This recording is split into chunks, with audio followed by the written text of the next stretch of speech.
My name is Lexi Gill. I'm 35 years old, a sergeant first class in the United States Army. Most people say I was born to wear this uniform, but for 12 years, I played another role, Mark's wife. And that performance ended with a text message. I'm leaving you, it said. I'm going to Miami with my 20-year-old girlfriend. I've already cleaned out our joint account, haha. A moment later, my phone rang again. It was my mother-in-law. Before I could even speak, she launched into a tirade. Mark told me everything. Lexi, you need to take a good long look at yourself. You're too rigid, too obsessed with the army. A man needs softness, not a commanding officer in the house. It's no wonder he found that other girl. Her voice was like scraping metal, clawing at my ears. You pushed him away, Lexi. This is your fault. I hung up without saying a word. They both thought I would crumble. But they don't know that for a soldier, a surprise attack is just the signal to begin a long-planned counteroffensive. Let me know where you're watching from in the comments, hit that like button, and subscribe if you've ever been blamed by the people you love for their own betrayal. The air in my office at Fort Bragg was thick with the familiar smell of stale coffee and paperwork. It was the smell of late nights and early mornings, the scent of a career built on precision and dedication. Outside my window, the North Carolina humidity hung heavy over the sprawling base, but inside, the air conditioning hummed a steady, monotonous tune. I was leaning over the desk of a young private, my finger tapping a line item on his after-action report. You need to double-check Section 3B, Private, I said, my voice even. It was the same tone I used on the training grounds, the same one I used in briefings. Calm, controlled. The ammo count is off by 2 rounds. In our world, details are life and death. Yes, Sergeant, he mumbled, his face flushing with embarrassment as he quickly made the correction. Just then, my phone, lying face down on my desk, buzzed against the wood. A single, sharp vibration. I gave the private a nod of dismissal and waited until he'd cleared the doorway before I picked it up. The screen lit up with a notification from Mark, my husband. My finger swiped across the glass. The words appeared, stark white against a black background. I'm leaving you. I'm going to Miami with my 20-year-old girlfriend. I've already cleaned out our joint account, haha. I read the message once, then twice. The words didn't seem to connect. It was like reading a casualty report for a stranger. The final ha-ha hung in the air, a digital sneer that was more brutal than any profanity. My face didn't change. My breathing didn't hitch.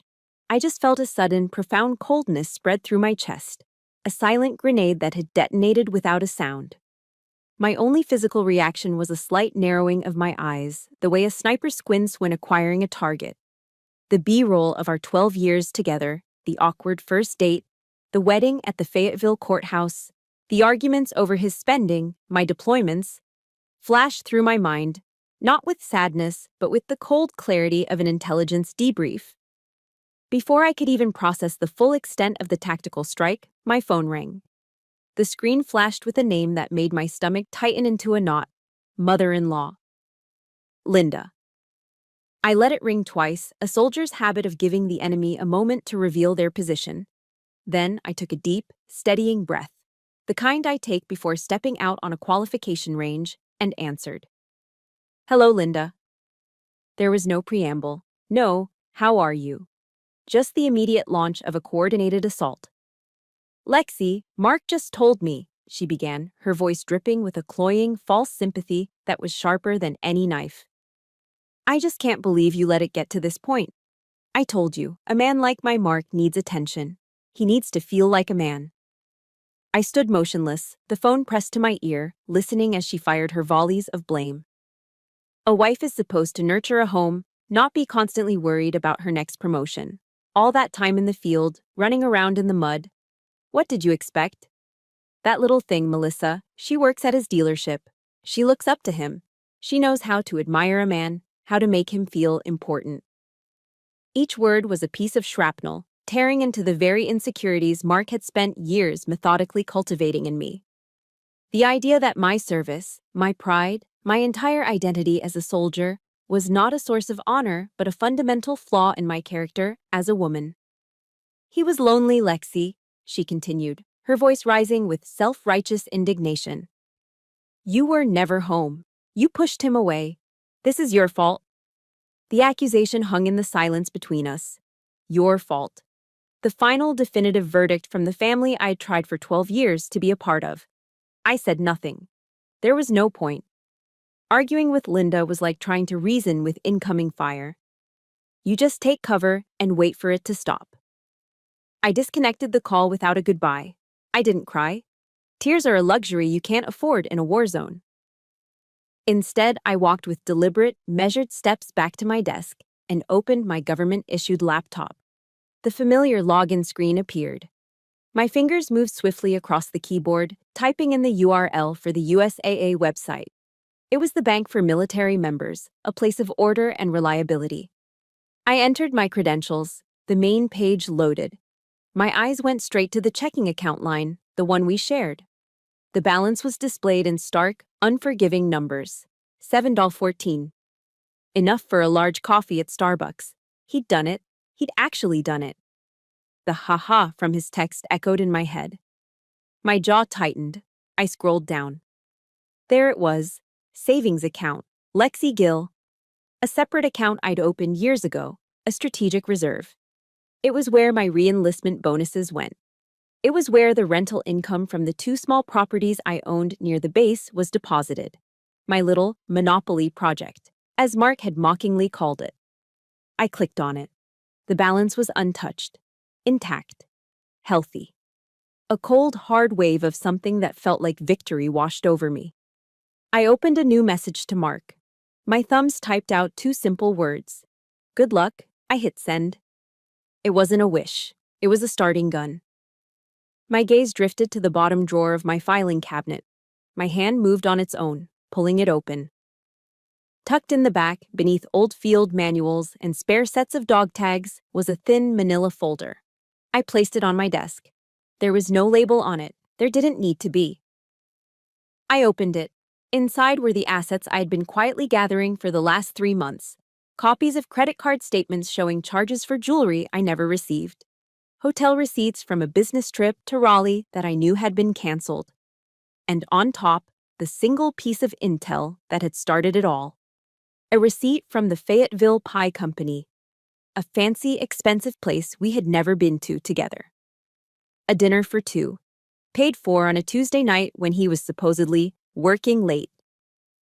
The night I found that receipt in his jeans pocket was the night my mission parameters had changed. I hadn't confronted him. I hadn't yelled or cried. Confrontation wasn't the objective was to prepare. A soldier never walks onto a battlefield unprepared. Linda's words came back to me. You're not soft. You're a commanding officer. I looked at the file, at the undeniable proof of his betrayal, and a grim smile touched my lips for the first time that day. She was right about one thing. I wasn't a soft wife. I am a soldier. And this is my battlefield. This war started a long time ago. That night, I drove back to the small 2-bedroom apartment Mark and I shared on post. The silence inside was absolute, a stark contrast to the constant, humming energy of the base. It was a standard-issue military housing unit, identical to hundreds of others, but it was supposed to be our home. Now, it just felt like an empty barracks. I walked through the living room, my boots echoing on the laminate flooring. A faint, phantom scent of pine lingered in the air, a ghost of the sad little Christmas tree we'd put up last year. That scent, once a comfort, now felt like an accusation. Sitting on the edge of our perfectly made bed, a habit from the army I could never shake, the memories began to surface, not as a flood, but as a series of cold, sharp snapshots from the past. The war hadn't started with that text message. It had been a long, slow campaign of attrition against my spirit, and I had the battle scars to prove it. My mind drifted back to last Thanksgiving. I had just come back from a 2-week field training exercise in the Uwharrie National Forest. 2 weeks of sleeping in the dirt, of constant rain, of being so bone-tired that my muscles ached with every breath. I'd driven the 6 hours back to Fort Bragg, taken the quickest shower of my life to wash off the grime and the smell of mud, and then driven straight to Mark's parents' house, desperate not to be late. I walked in the door, my hair still damp, my face bare of any makeup. The exhaustion was a heavy cloak I couldn't take off. Linda, my mother-in-law, was the first to greet me. She looked me up and down, her perfectly lipsticked mouth twisting into a tight little frown. "Well, look at you," she'd said, her voice loud enough for everyone in the living room to hear. "You look like you just crawled out of a foxhole. You could have at least put on a little lipstick, Lexi. It's Thanksgiving, for heaven's sake." A flush of shame and anger burned my cheeks. I had just spent 2 weeks serving my country, pushed my body to its absolute limit, and all she saw was a woman who hadn't tried hard enough to be pretty. A moment later, Mark strolled in behind me. In his hand, he held a $20 bottle of Cabernet Sauvignon he'd picked up from the grocery store. "Mark, you're here," his father boomed. The room erupted in cheers. He was hugged, his back was slapped. He was the hero of the hour for bringing a bottle of wine. I, who had driven 6 hours through traffic just to be there, just to be part of the family, faded into the wallpaper. I was just the tired, plain accessory on the hero's arm. That was the theme of our marriage. My efforts were invisible, his were celebrated.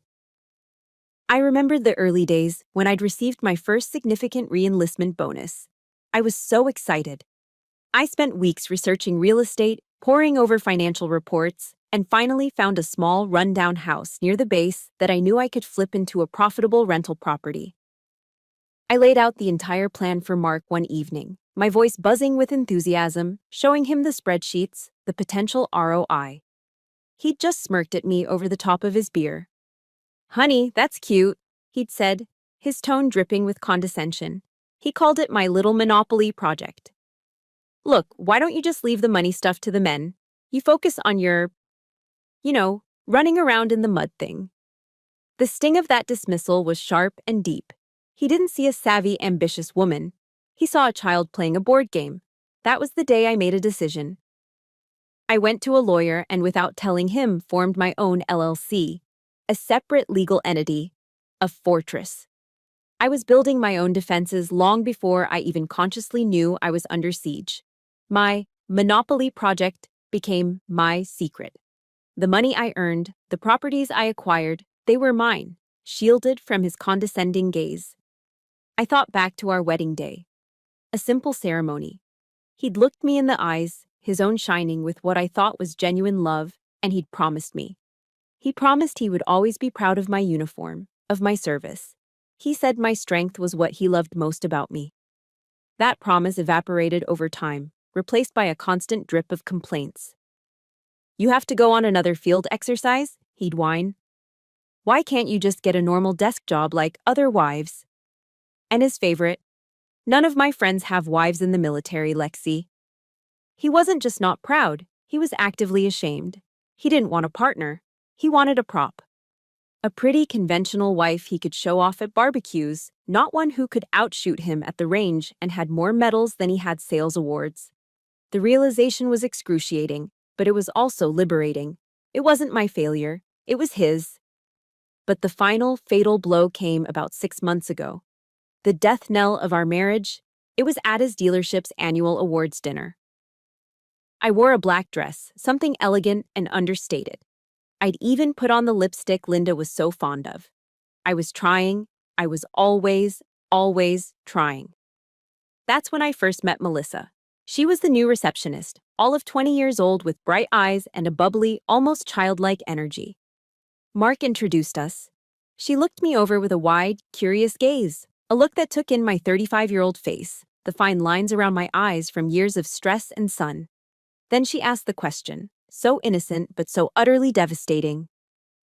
"Oh, it's so nice to meet you," she chirped. "Are you Mark's older sister?" Time seemed to stop. The clinking of glasses, the hum of conversation, it all faded away. But the worst part wasn't the question. It was Mark's reaction. He threw his head back and let out a loud, booming laugh. A laugh that felt like a physical blow to my gut. He didn't correct her. He just laughed. In that single soul-crushing moment, standing in front of his future mistress, he had erased me. He had stripped me of my title, my role, my identity as his wife.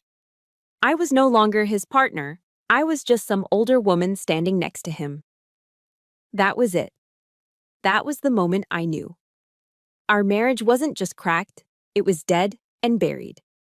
If you've ever had your hard work or sacrifices completely dismissed by someone who was supposed to be your biggest supporter, please hit that like button. And in the comments, just type a simple, "I see you." Because for so many years, I just wanted to be seen. How could I not have seen this coming? The signs were all there, as clear as signal flares against a night sky. I just hadn't wanted to read them. His condescension became my shield, his dismissal became my camouflage. While he wasn't looking, while he was so certain that I was just a simple soldier who only understood commands and camouflage patterns, I began to build my own empire. The weekends became my main theater of operations. Mark's weekends were a predictable rotation of American leisure. Saturdays were for golf with his sales buddies at the Gates 4 Golf and Country Club, and Sundays were for collapsing on the couch, surrounded by beer and bags of Doritos, yelling at the Carolina Panthers on TV. I never begrudged him that time. In fact, I cherished it. It was the time I needed. It was my time. While he was lining up a putt, I was at the Fayetteville Public Library, hunched over a carrel in the quietest corner of the second floor. I checked out every book I could find on North Carolina's real estate law. I taught myself how to read market analysis reports, how to calculate cash flow, and how to understand the arcane language of mortgage agreements. The librarians started to know me by name. I was the quiet woman in civilian clothes who always smelled faintly of gun oil and spent hours taking meticulous notes. While he was screaming at a referee's bad call, I was driving my beat-up Honda Civic through the less glamorous neighborhoods surrounding Fort Bragg. I'd look for the houses other people overlooked. Small, boxy, post-war homes with peeling paint and overgrown yards. I'd park across the street and just look at them, not seeing the decay, but the potential. I saw the worn-out siding and imagined fresh vinyl. I saw the weed-choked flower beds and pictured neat rows of rose bushes. I wasn't just looking at houses, I was surveying terrain, identifying strategic assets. To him, it was my little monopoly project. To me, it was the construction of a fortress. Every number I punched into my Excel spreadsheet was another brick in the wall. Every hour I spent researching zoning laws was another layer of mortar. And when I finally used my re-enlistment bonus to close on that first small property, the feeling wasn't just excitement, it was security. The first signed rental agreement wasn't just income. It was a declaration of independence. It was a wall he couldn't breach. During the renovation of that first house, I met Mr. Hank. He was a retired Marine, a wiry old man with hands as tough as leather and a chest full of Vietnam ribbons he never talked about. I'd hired him to do the flooring, since that was one skill I couldn't teach myself from a YouTube video. The plan was for him to come in, do the job, and leave. But he kept finding reasons to stick around. He saw me, a young female soldier, up on a ladder in paint-splattered fatigues, patching drywall and wrestling with light fixtures. He saw the discipline, the refusal to quit. It must have struck a chord.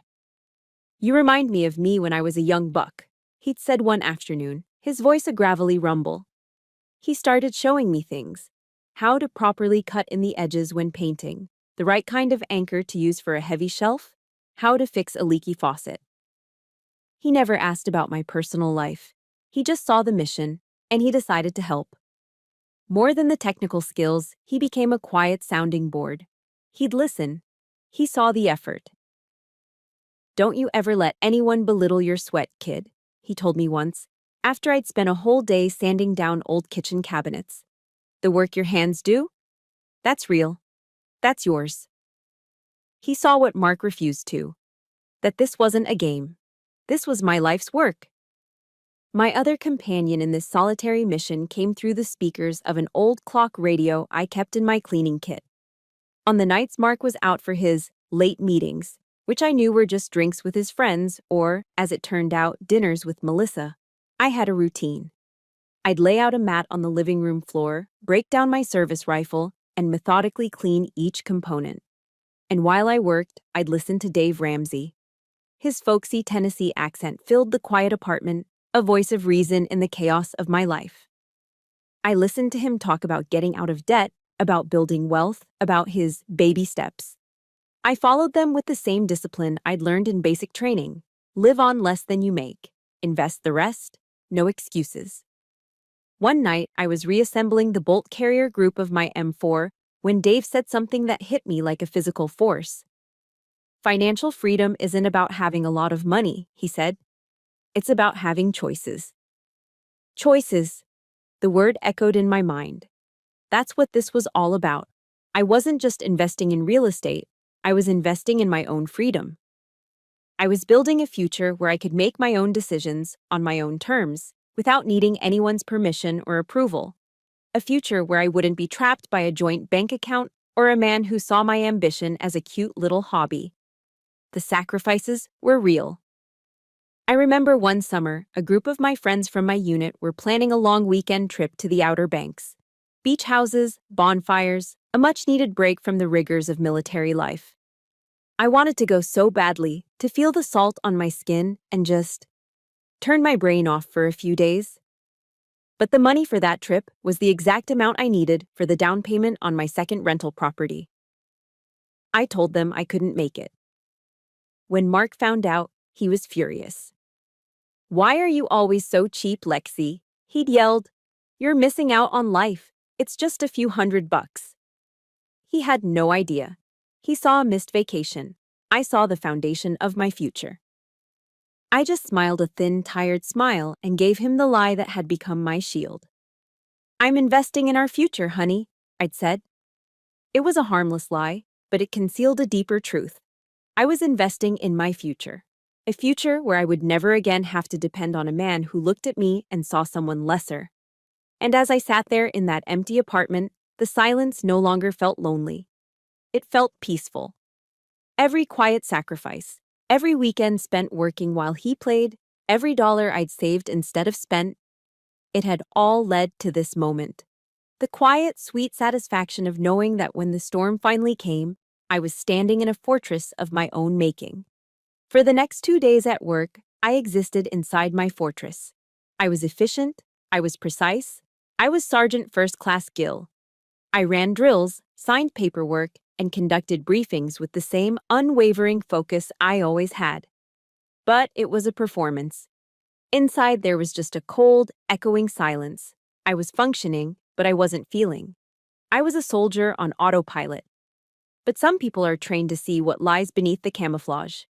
Master Sergeant Mike Rivera was my direct superior, a big, burly infantryman from South Texas who had seen 3 tours in Afghanistan.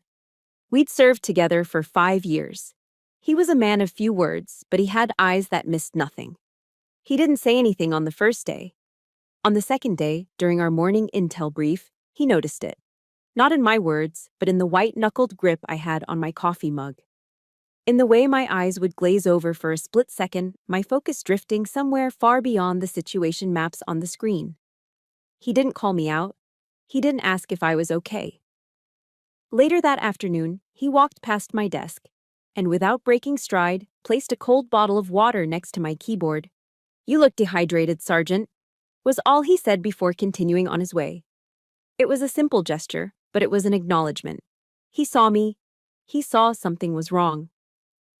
At 5 o'clock, as I was packing my bag to leave, he appeared at my doorway, blocking the exit with his imposing frame.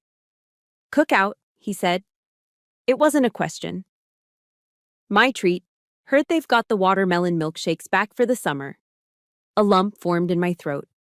Cookout was the quintessential North Carolina fast food joint, the go-to spot for soldiers after a long day.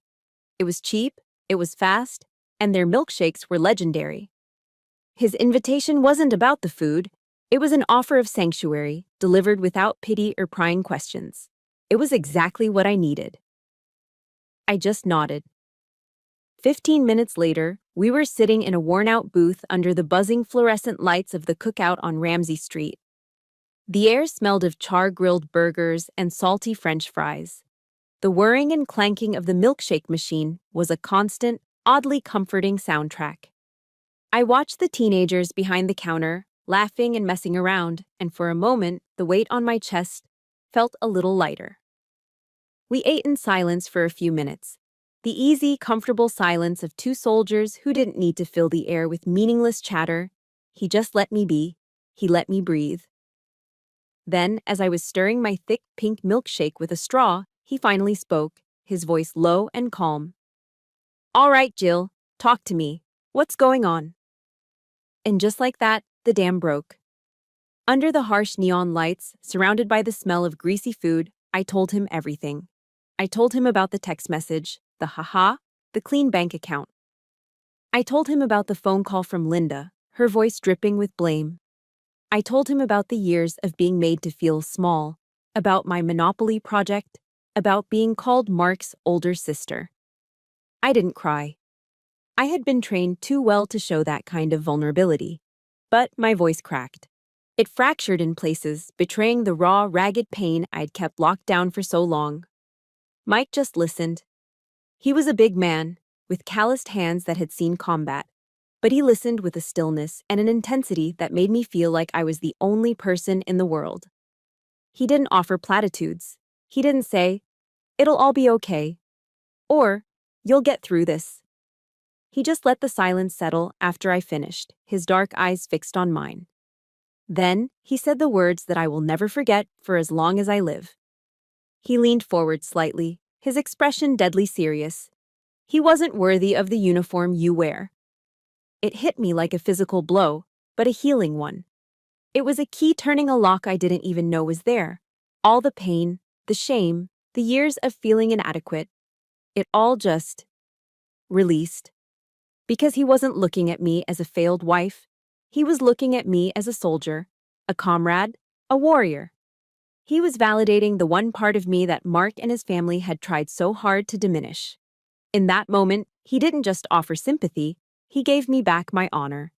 He then told me about his own divorce, about how his ex-wife had left him while he was on his second tour, how he came home to an empty house and a mountain of debt.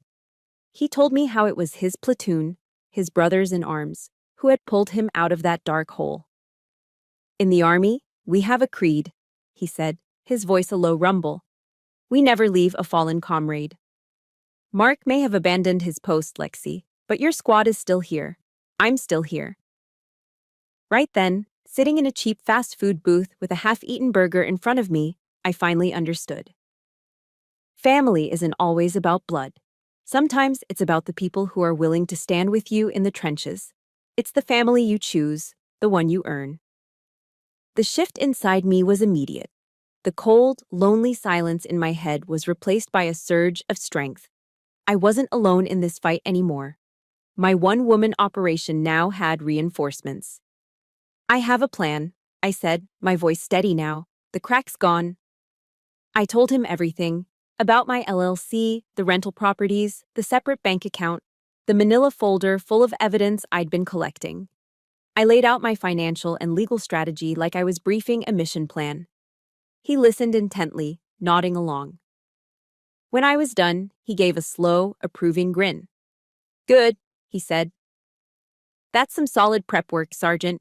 You've established a defensive perimeter." He took a long sip of his milkshake, then set it down with a decisive thud. "Now," he said, his eyes glinting with a strategic light, "it's time to plan the counterattack." That night, I didn't just have a good meal. I found my commanding officer again. I found my brother in arms. And most importantly, in the reflection of his unwavering respect, I found myself again. The soldier was back in command. The conversation with Mike had recalibrated my entire mindset. I spent the next morning on the phone with 3 different family law attorneys in Fayetteville before finding the right one. A sharp, no-nonsense woman named Ms. Anderson who spoke my language. The language of strategy, evidence, and decisive action. After our consultation, I no longer felt like a wife dealing with a messy divorce. I felt like a commander preparing a battle plan. The enemy had declared war. Mike was right. It was time to plan the counterattack. I didn't have to wait long.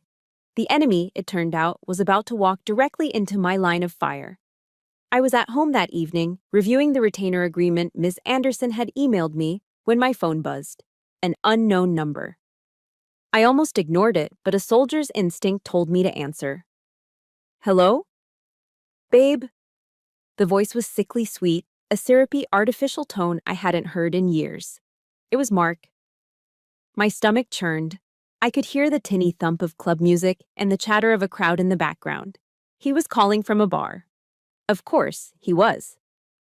"Hey babe, it's me," he continued, as if I wouldn't recognize the voice of the man I'd spent 12 years with. "Listen, I think we got off on the wrong foot. I was a little impulsive the other day. Things were said. You know how it is." I remained silent, letting him spin his web. My silence seemed to encourage him. He was used to me being quiet. He just misinterpreted what my silence meant. "We have 12 years together, Lexi," he said, his voice taking on a wounded, sentimental quality. 12 years. You can't just throw that all away over a stupid text message. Think about all the good times we had. Think about our home. Our home, the one he'd abandoned. The good times. The ones I now realized were built on a foundation of his lies and my willful ignorance. I analyzed his words like a communications intercept.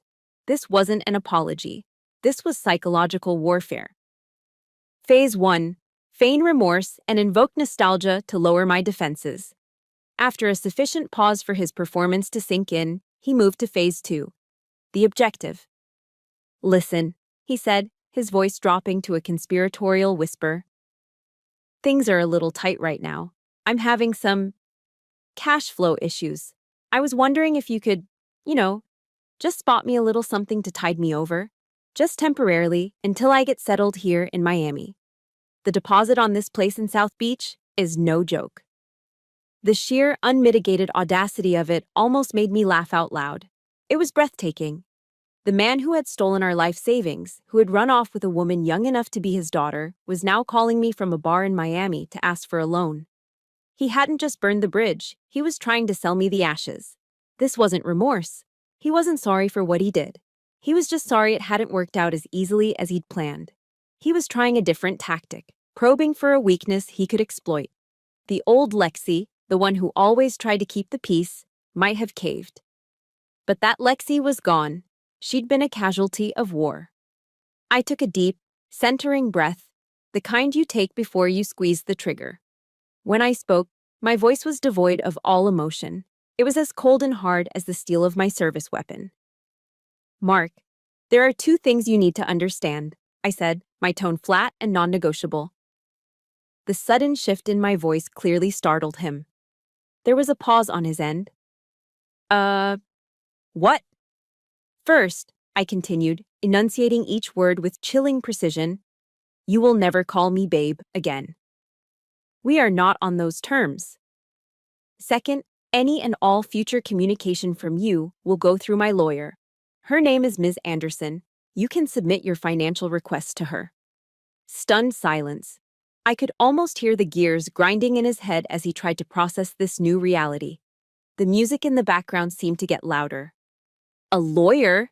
he finally sputtered, his voice losing all its manufactured sweetness and shifting into pure, indignant rage.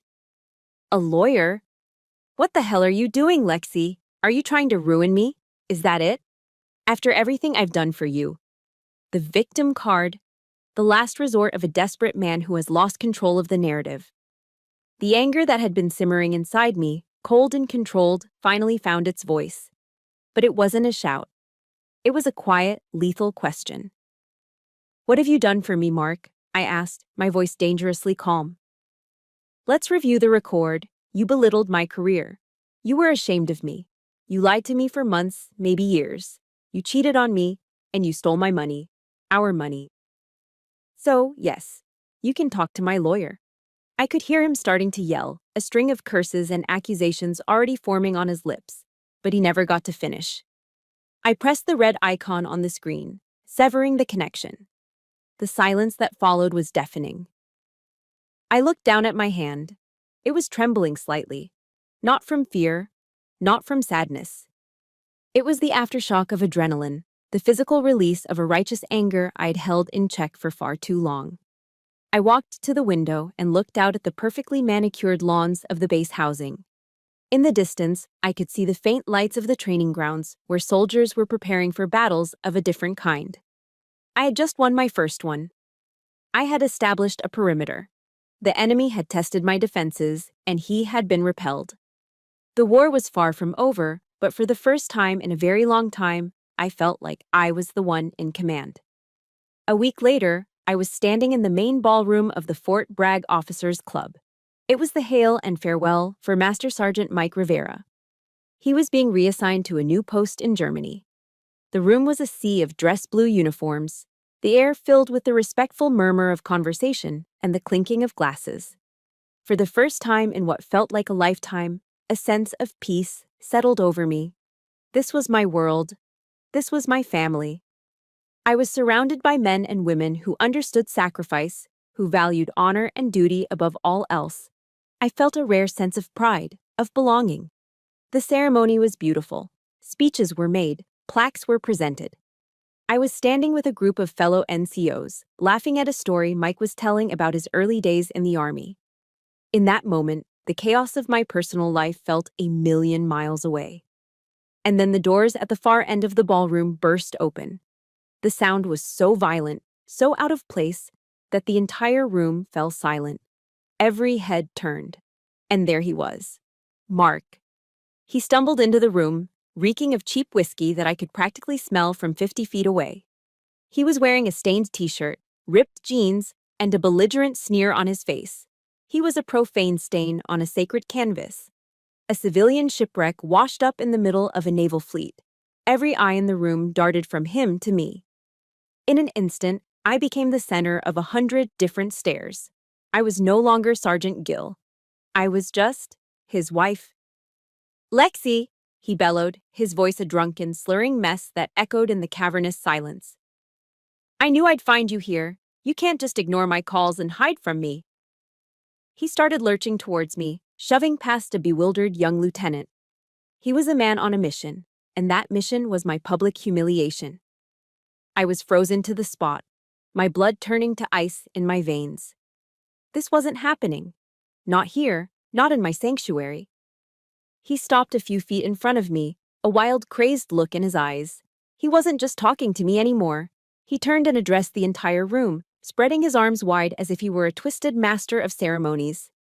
"Hey, everybody!" he shouted, a spray of spittle flying from his lips. "You all know my wife, Sergeant First Class Gill, a great American soldier." He paused, a sick, theatrical grin on his face. So great, in fact, she forgot how to be a damn wife. So dedicated to the Army that she'd rather sleep with her rifle than her own husband. A strangled gasp rippled through the room. His words hung in the air, obscene and poisonous. He let out a harsh, guttural laugh that echoed in the dead silence. He had done it. He had taken the very thing I was most proud of, the core of my identity, and twisted it into a cheap, vulgar joke in front of my commanders, my peers, and the young soldiers who looked up to me. I just stood there, paralyzed. My face was burning, a hot tidal wave of shame and rage washing over me. My ears were ringing. This wasn't a private matter anymore. This wasn't a phone call I could hang up on. He had breached the walls of my fortress. He had invaded my holy ground and desecrated it. He had attacked my very soul. Suddenly, Mike was there. He and two other senior NCOs moved with swift, silent efficiency. Each one grabbed one of Mark's arms. He was too drunk to put up a real fight. "Get your hands off me!" he screamed as they frog-marched him back towards the doors. "Lexi, you'll pay for this. You hear me? You'll pay!" The doors swung shut, cutting off his pathetic threats. The silence that returned was 1,000 times worse than the noise. I could feel the eyes on me. Not angry eyes, not judging eyes. Worse, pitying eyes, curious eyes. My carefully constructed perimeter had been annihilated. All my quiet strength, my silent endurance, had been for nothing. In their eyes, I wasn't a strong soldier anymore. I was a victim.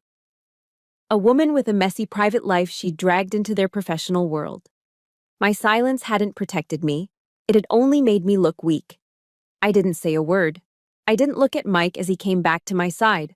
I simply turned, my movements stiff and robotic, and walked out of the ballroom. I pushed through the doors and into the humid North Carolina night. The chirping of crickets sounded unnaturally loud. I didn't cry. The time for tears was over. The time for hurt was over. Something inside me had snapped, and in its place was a fury so cold and so pure it felt like ice water flooding my veins. It cleansed me of all doubt, all hesitation. He wanted a public war. He was going to get one. Total war. I pulled out my phone, my fingers steady. I found Ms. Anderson's number and pressed call. She answered on the second ring. "Ms. Anderson, it's Lexi Gill," I said. My voice was calm, clear, and completely devoid of emotion. It was the voice I used when giving orders under fire. "Sergeant Gill, is everything all right?" "There's been a change in strategy," I said. "We're moving from defensive to offensive operations, effective immediately. I want him served. I don't care what it takes. And I want you to file for an emergency hearing. We're not negotiating. We're not waiting. I want everything, Ms. Anderson, everything he's not entitled to. He just crossed the final line." This was my point of no return.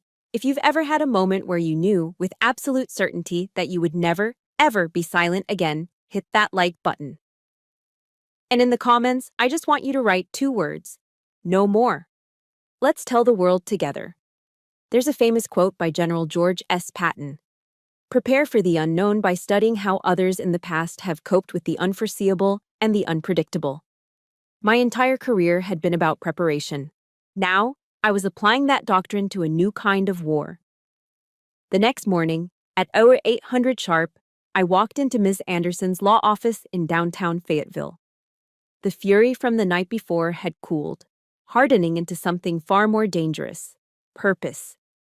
The office, which had felt like a sterile consultation room just days ago, now felt like a tactical operations center. The war room. Ms. Anderson was all business. She had a conference table cleared, with a legal pad and a pen placed precisely at each seat.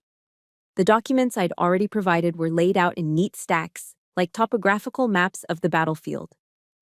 "All right, Sergeant," she said, her voice crisp and sharp. She motioned for me to sit.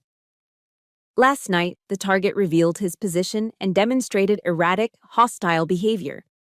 From a legal standpoint, that gives us the strategic advantage. I nodded, appreciating her military-like precision. I opened my briefcase and placed the thin manila folder on the table. "I have more assets to add to the arsenal, ma'am." I laid out the credit card statements, the hotel receipts, the damning dinner receipt from the Fayetteville Pie Company. To this, I added the new intelligence, a list of names and contact information for the 3 senior officers, including Mike, who had witnessed Mark's drunken tirade and were willing to provide sworn statements. Ms. Anderson examined each document with the cool, appraising eye of a weapons inspector. "Excellent," she murmured, circling a charge for a diamond bracelet on a joint credit card statement. "Every receipt is a bullet. Every witness is a rifle. These are precise target coordinates, Sergeant. There's no ambiguity here." As we were mapping out the initial legal filings, my phone buzzed with a text message. It was from a young specialist in my unit, a quiet kid who worked in the IT department.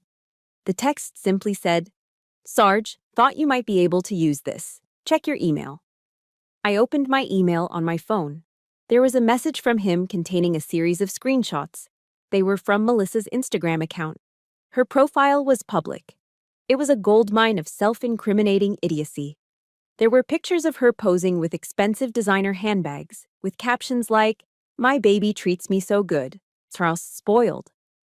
There was a post with a booking confirmation for a boutique hotel in South Beach, with the caption, "Miami, here we come. Can't wait to get away from all the drama here." And the worst one, a selfie of her pouting, with a passive-aggressive caption that read, "Some old ladies just can't let go. Move on. New chapter." Most of the gifts had been purchased in the last 3 months, with Mark's credit card, our credit card. "Child's play," I muttered under my breath, disgusted by the sheer immaturity of it all. Ms. Anderson peered over my shoulder at the phone screen. A slow, predatory smile spread across her face. "No, Sergeant," she corrected me gently. "This is not child's play. This is an unforced error from the opposing force. This is irrefutable evidence of intent, financial malfeasance, and alienation of affection. This young woman just made herself our star witness. We won't even have to subpoena her." The phone rang again. This time, It was Mike Rivera. "Just wanted to let you know I've already written my official statement," he said, his voice firm. "What he did was a disgrace. He can't disrespect one of my soldiers like that and get away with it. I may be heading to Germany, but I'll fly back on my own dime to testify if I have to." I was floored. "Mike, thank you." "Don't thank me," he said. "We don't leave our people behind. Ever." An hour later, another call. It was Mr. Hank, the retired Marine. A friend of a friend who worked at the officers' club had told him what happened. "I heard about that little punk," he growled into the phone. "Listen, kid, I still have copies of every invoice, every contract, every check you ever wrote me for the work on those houses. If he tries to claim he had anything to do with building that business of yours, you tell your lawyer I'm ready to take the stand." As I hung up, I realized my army was bigger than I thought. It wasn't just a sharp lawyer. It was the quiet IT specialist. It was my commanding officer. It was the old carpenter who saw my sweat and valued it. It was a coalition of people who believed in me, who had seen my quiet, relentless work when no one else was looking.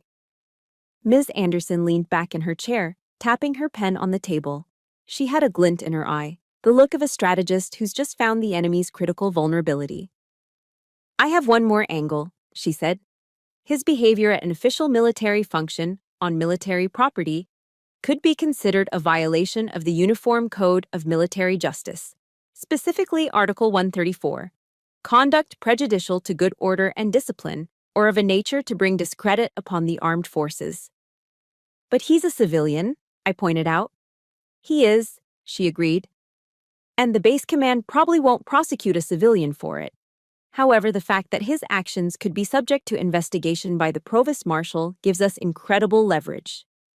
The mere mention of the UCMJ in a civilian court will be a psychological grenade. It suggests his actions weren't just a domestic dispute, they were an insult to the entire institution of the U.S. Army." I nodded slowly, a cold sense of clarity settling over me. I finally saw the whole battlefield. This was no longer a simple divorce. It was an all-out campaign. We would use every legal document, every witness, every social media post, and every psychological tool at our disposal. The objective was no longer just survival. The objective was unconditional surrender, total victory. The Cumberland County Family Courtroom was a small, sterile room, but on that Tuesday morning, it felt as charged as a battlefield right before an assault. The air was thick with tension, the low hum of the air conditioning doing little to cool the animosity. This was the stage. This was the final showdown. Mark was already there when I arrived with Ms. Anderson. He was trying to look confident, decked out in a cheap, slightly too shiny polyester suit. But he couldn't hide the dark circles under his eyes or the nervous way he kept adjusting his tie. He looked like a cornered animal trying to appear dangerous. In the back row, Melissa was hunched over her phone, her face pale, looking young and utterly out of her depth. She refused to meet my gaze. Then, I walked in. I hadn't worn my uniform. That was for my battlefield, not his. Instead, I wore a simple, well-tailored navy blue pantsuit. My hair was pulled back in a tight regulation bun. I walked with my shoulders back, my chin high, my steps measured and even, just as I'd been trained to do. My entire presence radiated discipline and control, a stark, glaring contrast to the disheveled desperation radiating from Mark's side of the room. I took my seat next to Ms. Anderson and faced forward, my eyes fixed on the judge's bench. I didn't give him the satisfaction of a single glance. The judge entered. She was an older woman with sharp, intelligent eyes and a stern, unyielding expression. Her name was Judge Eleanor Vance, and a quick search by Ms. Anderson had revealed a crucial piece of intel. She had served for 20 years in the Army's Judge Advocate General's Corps. She was a veteran. She understood the culture. She understood sacrifice.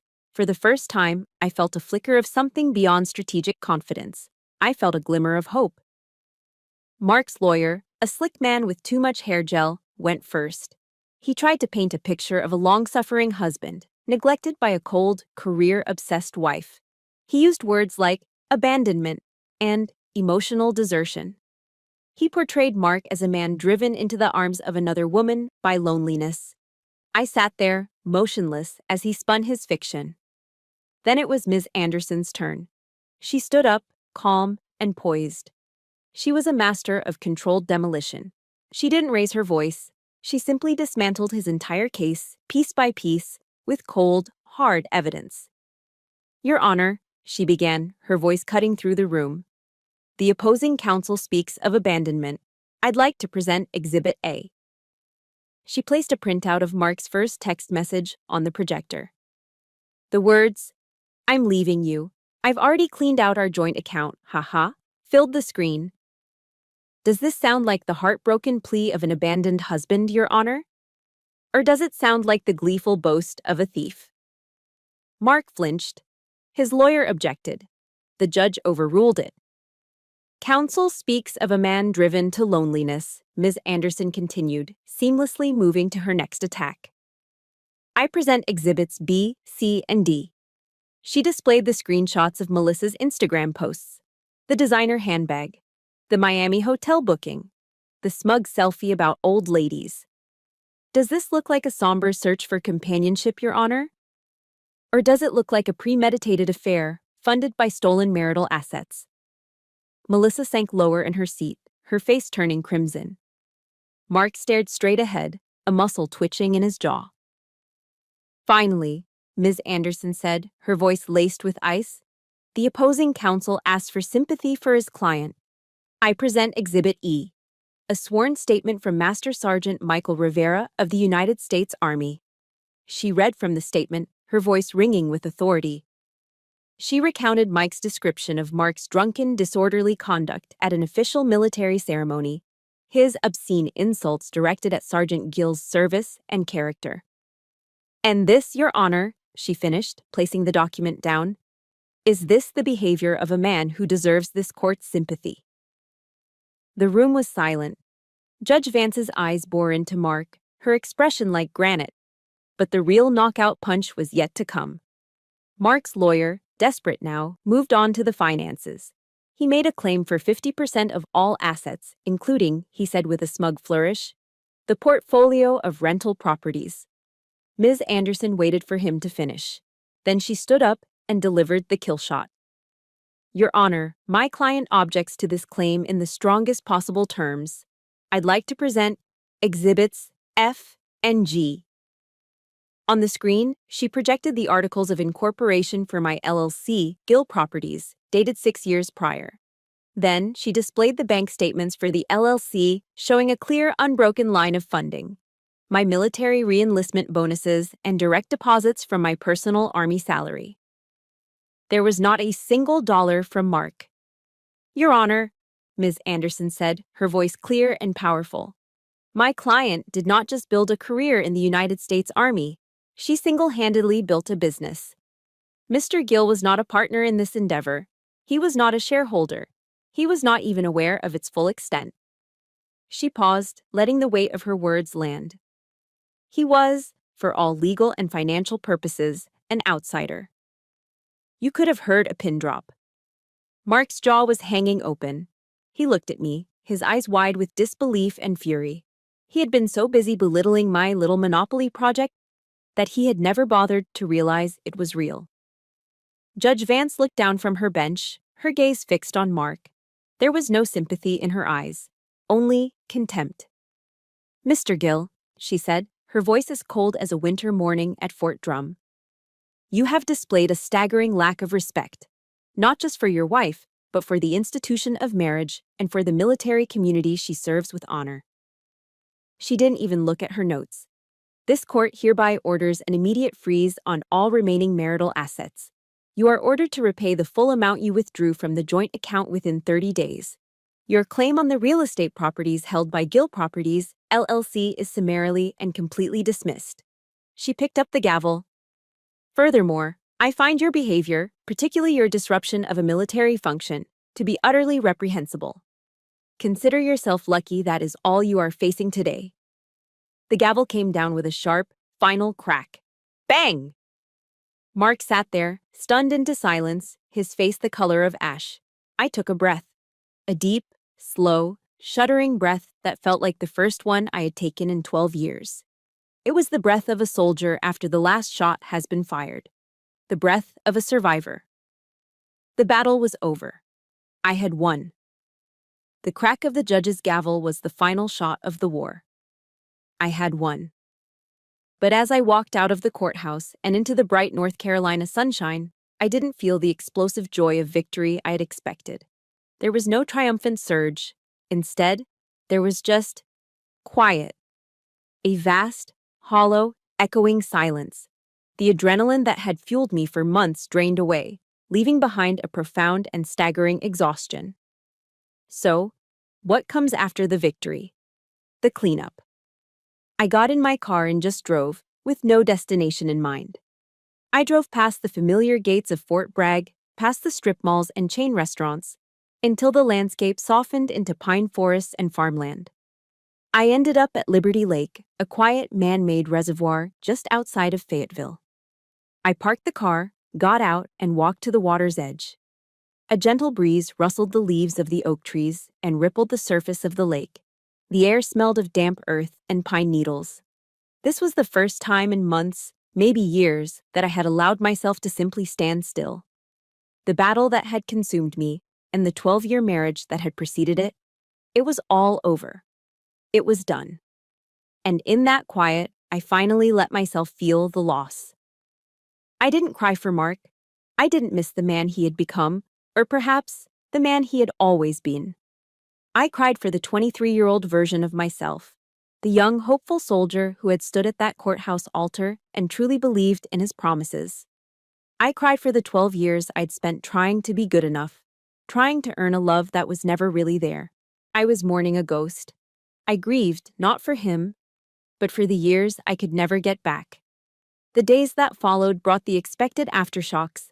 My phone, which had been blissfully silent, began to light up with a barrage of texts and missed calls.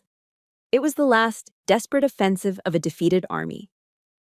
Mark's messages were a pathetic cycle of rage and pity. First came the threats, accusing me of ruining his life. Then came the begging. "Lexi, you can't do this to me. I have nowhere to go. My life is over." He painted himself as the victim, a man destroyed by a vindictive ex-wife. Then came the calls from Linda. The self-righteous anger was gone, replaced by a torrent of crocodile tears. "Lexi, please," she sobbed into the phone. "Have some mercy on my son.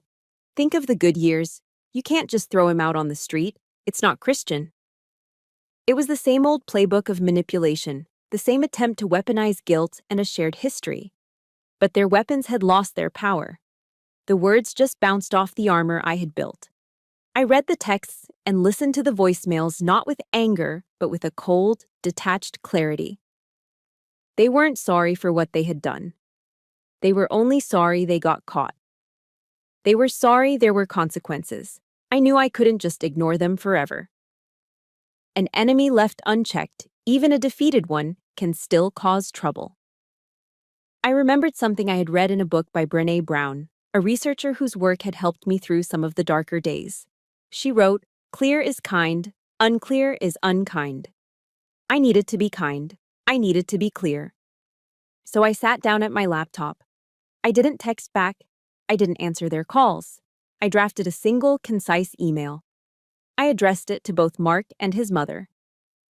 My fingers moved across the keyboard with a steady, unemotional rhythm. The letter was short. "Mark and Linda," it began. "The legal matters between us have been settled by the court. Any further attempts to contact me directly will be forwarded to my attorney. This is a final boundary. I forgive you both, not because you deserve it, but because I deserve peace. I wish you both well, somewhere far away from me." I read it over once. It was clear. It was final. It wasn't an act of revenge. It was an act of sovereignty. It was the final document declaring my independence. I hit send. And with that click, I felt the last, heavy chain break. A few weeks later, I was in the produce section of the Harris Teeter, trying to decide between romaine and iceberg lettuce, when I saw her. It was Melissa. She looked diminished. The bubbly, arrogant confidence was gone. She was thinner, with dark circles under her eyes that no amount of concealer could hide. She was wearing a simple t-shirt and jeans, looking every bit the exhausted 20-year-old she was. When she saw me, her eyes widened in panic. She immediately ducked her head and tried to steer her cart in the other direction. The old me might have felt a flash of triumphant satisfaction, but I just felt tired. I saw not an enemy, but another piece of collateral damage in Mark's path of destruction. "Hey," I called out gently. She froze, her shoulders tensed. Slowly, she turned to face me. "Hi," she mumbled, staring at the floor. I walked over, my cart rattling softly. "I just wanted to say, I hope you're doing okay." She looked up, and I was shocked to see her eyes glistening with tears. "I'm so sorry," she whispered, her voice barely audible. For everything. He's not who I thought he was." A sad, knowing smile touched my lips. "They rarely are at first," I said. "You take care of yourself." I nodded, then pushed my cart away, leaving her standing there among the vegetables.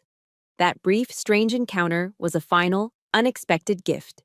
It released the last vestiges of bitterness I had been holding onto. She wasn't my enemy. She was just a young woman who had made a mistake, another casualty of Mark's selfish war. And by letting her go, I was finally, truly, letting it all go. The war was over, the cleanup was complete, it was time for peace. 1 year later, I stood in a brightly lit classroom at the Army Family Support Center on Fort Bragg. The painful ghosts of the past year felt distant now, like a story that had happened to someone else. I had been promoted. I was now Master Sergeant Jill. But on this day, I wasn't in uniform. I was wearing simple civilian clothes, a blazer and slacks. In front of me sat a room full of young female soldiers, some barely out of their teens, their faces a mixture of curiosity and apprehension. This was the first seminar I'd ever taught. I'd called it Operation Financial Freedom. I didn't tell them my story, not the messy personal details. That story was mine. But I gave them the lessons that story had taught me. I gave them the armor I'd been forced to forge for myself. I put up slides showing them how to read their leave and earnings statement, how to open a thrift savings plan, how to start their own LLC. The greatest enemy of your independence is not a person, I told them, my voice calm and steady as I walked among their desks. It is a lack of preparation. The world will respect you exactly as much as you respect yourself. Build your own financial fortress. Know your own value, down to the last dollar. And never ever give anyone else control over your future. As I looked at their determined young faces, I realized this was what came after the victory. You don't just rebuild your own life, you help others build theirs. After the seminar, as I was packing up my laptop, a hesitant voice called my name. "Lexi." I turned. It was Linda, Mark's mother. I hadn't seen her since the court date. She looked smaller. The sharp, judgmental angles of her face had softened into weary lines of exhaustion. She was 10 years older than the last time I saw her. "I was just passing by," she said, clutching her purse. "I saw the flyer for your class." "It was a good turnout," I said, keeping my voice neutral. She wrung her hands. "I just thought you should know.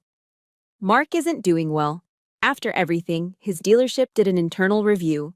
They fired him for his relationship with Melissa. He's in a mountain of debt. He had to move back home with us." I just nodded, saying nothing. Her eyes filled with a familiar, weary sadness. "He still blames you, you know," she said, her voice barely a whisper. "He says you ruined his life." I looked at this woman who had caused me so much pain, and I felt nothing. No anger, no bitterness, just a strange, quiet pity for a life spent propping up a hollow man. "No, Linda," I said, my voice gentle but firm. "Mark ruined his own life. I just refuse to let him ruin mine along with it." She had no answer to that. She just gave a small, defeated nod and walked away. That was the last time I ever saw her. 2 years after the divorce, my portfolio had grown to 5 rental properties. I took a portion of the profits and established a small scholarship fund. I called it the Hank W. Kowalski Vocational Grant, in honor of the old Marine who had taught me how to fix more than just leaky faucets. It was for veterans who wanted to learn a trade, become a carpenter, an electrician, a welder. It was for people who wanted to build things with their own hands, to build something real. My grandmother used to read me a passage from the Bible, from Proverbs. She is clothed with strength and dignity. She can laugh at the days to come. For a long time, I didn't understand that. But now I did. I was no longer the invisible wife of a car salesman. I was Master Sergeant Jill. I was an investor. I was a teacher.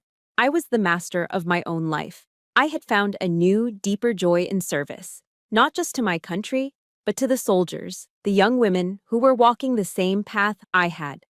5 years. 5 years have passed since the day my old life burned to the ground. I'm sitting in my home office now. It's a room I built myself in one of my rental properties, which I now live in. On the wall in front of me, my military awards are neatly displayed. The Meritorious Service Medal, a few Army Commendation Medals, certificates of achievement. They are symbols of a life of service. But next to them, there is another frame. A small, simple, black frame. Inside it is not a medal or a certificate. It's a screenshot of a text message, printed on high-quality photo paper. I'm leaving you. I'm going to Miami with my 20-year-old girlfriend. I've already cleaned out our joint account, haha. I look at it now, and I don't feel the sting of betrayal. I don't feel the cold shock of that day. I smile. It's not a scar. It's a trophy. It's the first-place prize from the toughest battle I ever fought. It's the proof that the enemy's surprise attack, the one meant to destroy me, had accidentally triggered the most successful mission of my entire life. It was the starting gun for my own personal operation, Operation Dawn. And the dawn it turned out was beautiful. Thank you for listening to my story. If you're going through your own battle right now, please know this. You are stronger than you think, and you are not alone. The most important mission you will ever have is the one to save yourself. Build your fortress, gather your allies, and know your own worth, down to the last dollar. My dawn came, and I promise yours will too. For more stories of strength, survival, and sweet justice, make sure you hit that subscribe button and turn on notifications. We're building a community here, and we'd be honored to have you in our ranks.